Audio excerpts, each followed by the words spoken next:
So what I do is I say, okay, you said fitness not for you. What is for you? You know, it's living for you. You know, it's being healthy for you.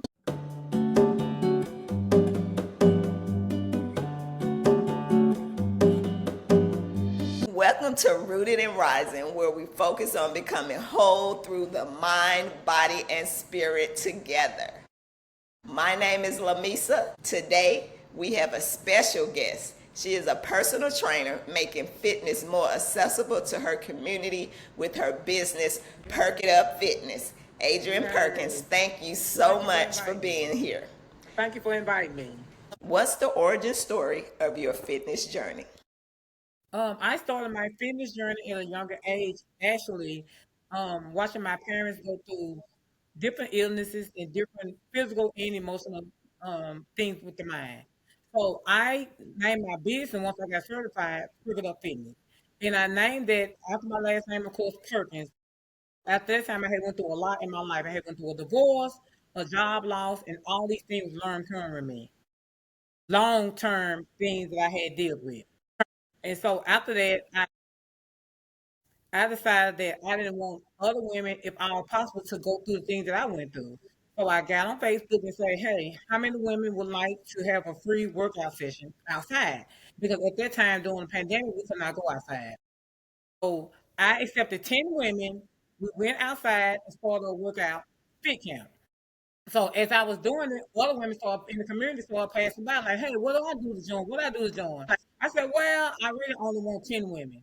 They like, okay, well, can I just stand in the corner, just stand there and watch? I said, okay. So those 10 women end up turning to like 30 plus women. So what started out to just be something to help me ended up being something to help a whole community of women. So I went from like 10 women to 30 some women to maybe like 50 some women, and it ended up being a business, which started out something that was going to be just a help me, end up being a business.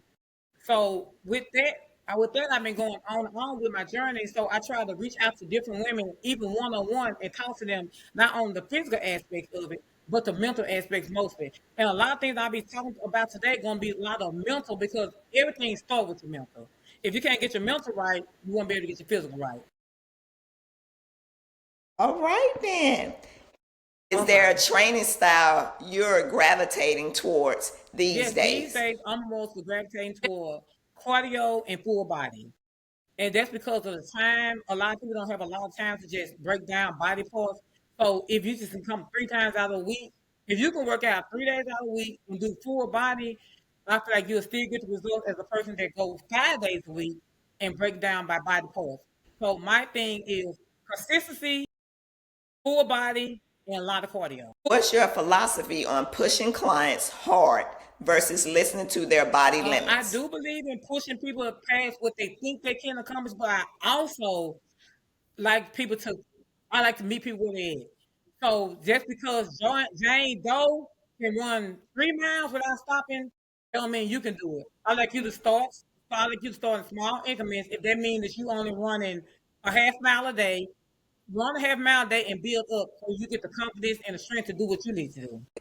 Escape to Hot Springs, Arkansas, and reconnect with yourself at our Feed Your Soul Wellness Retreat happening April 29th.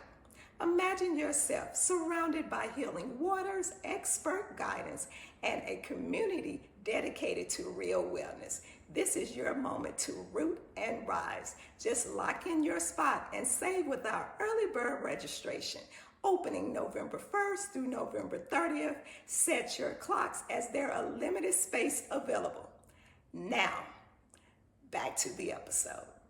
What's your approach to training clients with old injuries or chronic pain First issues? of all, I try to stay away from those clients if all possible, but the first thing I have to have is a doctor's report. So once I know that your doctor has actually released you, I'll take you in small baby steps. A lot of people say push, but I don't believe in pushing a person because I don't want to cause any extra injuries. So the same as I said before, I like you to take your time to go little and baby steps. Like just come out. Don't necessarily pet the pain as in you don't want to move or you're scared, but I like you to just do it in small increments to the point where you feel comfortable. Do you incorporate mobility work and recovery into your Yes, I program? do. Which requires a lot of stretching, and a lot of self healing and a lot of rest. Because a lot of times we say recovering, we don't think about rest. So you can rest by just walking. Today I might decide, okay, I'm just gonna take a 30-minute walk. No incline, just walking. So that's not only resting your body physically, but also resting you mentally. And like I say, I'm real big on mental because mental strength is very important. So if today, actually I work out like 4 days a week. Wednesday is my rest day, but I still walk. I still stretch. I still do something to exercise my mind. So I feel like that if you can include that in it every day, include that in your workout training, then the day that you do go hard, it'll help you to be able to go a little further. What are some other things you do I for do a lot of mental meditation. wellness? Matter of fact, before I go out at 5 o'clock in the morning, the first thing I want to do is meditate.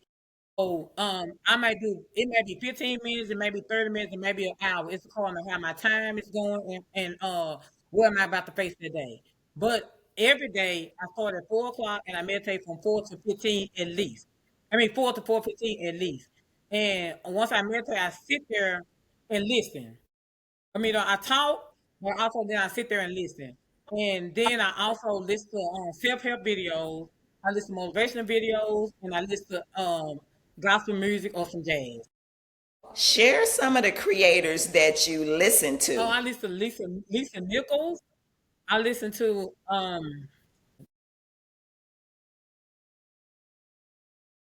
Danny Wyatt. Sometimes I just listen to like just jazz music and meditation. They have some different sound effects that you can listen to just to motivate your mind.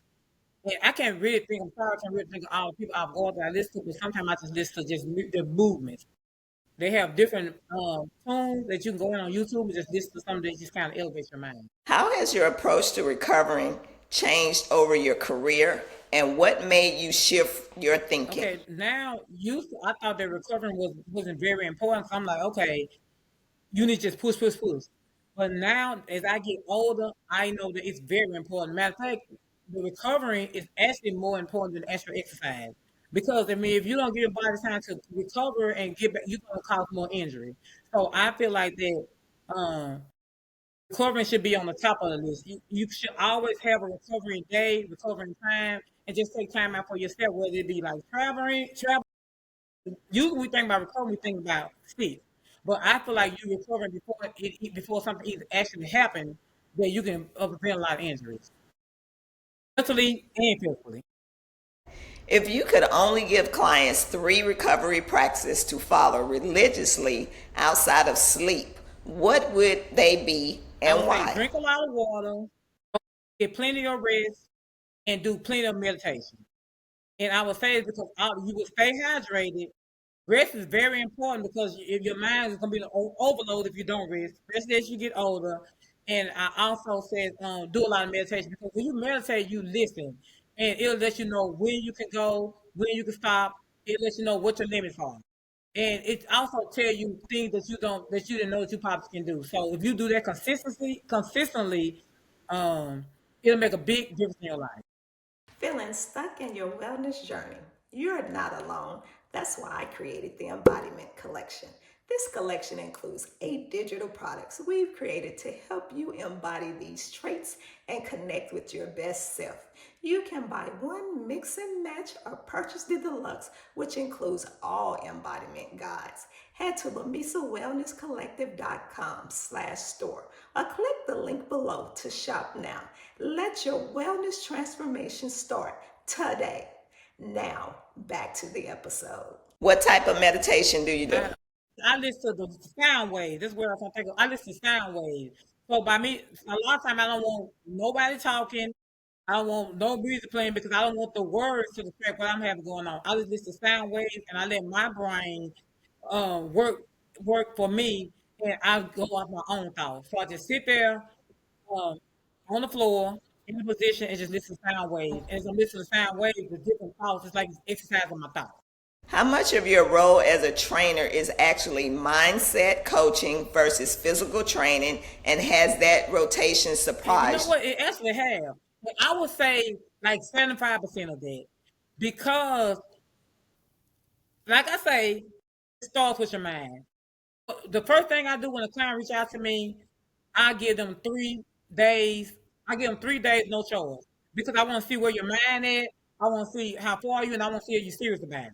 So if I say, okay, I need you 3 mornings at 5 o'clock in the morning, and I don't have to call you, you show up, that means that you're ready. So when you're ready, now I'm talking to you, I'm pushing you, I'm forcing you. Now I'm in your mind. So if I can get your mind, I can get your body to follow. So like I say, 75% of me is mindset. When I'm exercising, I'm always gonna talk about mind, mind, mind. Because you can't go anywhere with your body without your mind being in the right place. So I'm a strong believer in exercise your mind because I have came so far with just that alone. I was a person that was more kind of like laid back, more quiet, but I also feel like when I knew something, I knew it. But now I'm more like sitting back, quiet. I'm a talker, and I love to encourage people, but at the same time, I need to know where your mind is. If we ain't on the same page, then we're not going to be able to make it together. But if I can get you to get on the page I'm in, we can come to a lot. How did you shift your mindset at the beginning of your fitness journey? I went from wanting to just to do this for a physical look to wanting to do this for the overall fitness health, for like mental health. I mean, inner health, mental health, because like I say, the older you get, the more issues you start having with your body. So of course, okay, yeah, everybody want to be fine, but my thing now is make sure that my mind is right and that I am healthy. Because what good is you fine and you in a wheelchair? So, you laying up in the hospital bed. So my thing about it is, okay, yeah, you so fine, but you laying in the hospital bed. So I feel like that if I can get my inside, I can heal from the inside out instead of outside in.